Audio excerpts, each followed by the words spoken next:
everyone, this is Francesco Abbruzzino with The Scoop, and we're talking about Habitat for Humanity today. And this is a deal that I remember following few years ago when they were having trouble building out. And they're in the same situation again, so let's go over to it. Basically, what's happening is, back then, they came in and they wanted to push a deal with, I think the guy's name is Peshkin. He owned the property there. And it's right by that Venetian Country Club, River Club area. And they wanted to put affordable housing there. Well, the North Venice folks said, no way, we don't want it there. It's going to bring the ghetto here. And yes, they did say bring the ghetto here in so many words. Actually, I think they did say the word ghetto. And they did not want the affordable housing. They fought it big time, and it ended up falling through the cracks. And the contingency with that property is the city of Venice gave it to them as long as they built it out within, I think it was 7 years or 5 years, 7 years. I can't recall the exact time frame. And I think it's in this article here. They weren't going to meet that deadline. And so the city extended it, I believe, 5 years. And that was under Hollig, Gates, Daniels, and a bunch of other people. Basically, the only council member that's still on the board when that decision was met, I think, was Mitzi. I believe Mitzi's the only one that was on that board when they made this decision.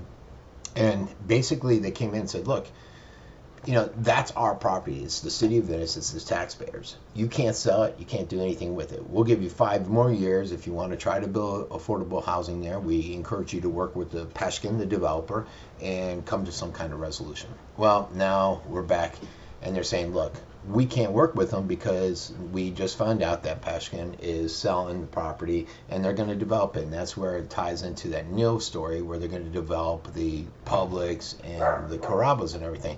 And they said, so we can't do this. And if you're trying to get an idea where it's at, it's over on Knights Trail, over in that general vicinity, over by, God, what was it? I think it's the Ajax or something like that old property back in there. And so Venice deeded it back to them back in 2014, and it was a 7-year. I just saw it in this article that they have to build it. That's the caveat. You got to build it. You got to put at least 5 affordable homes in there.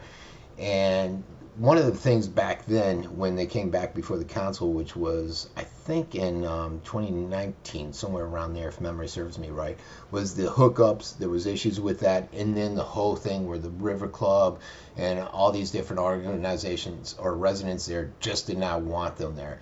What did it say? It was 2018 and when they did it, so it wasn't 19. I was off by 1 year. And they said that they couldn't proceed with it because of the negative feedback from the residents at the nearby communities.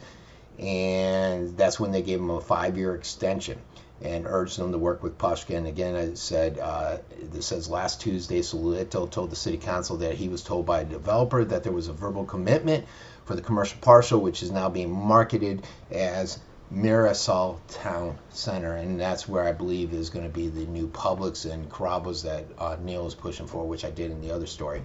So that's where they stand. They basically want Habitat for Humanity basically says this is our property, and because the city gave it to us, and we want to take it, sell it, get enough money so that we can go out to areas like South Venice. And in this story, they actually talk about how the property values have gone up in South Venice, so they want to act now before they go up even further. They've essentially doubled. And then this article with Harold goes into how many houses they want to build in the future and all that good stuff, which Habitat for Humanity is a great organization. They build the houses for a lot of people that can't afford them and try to find housing.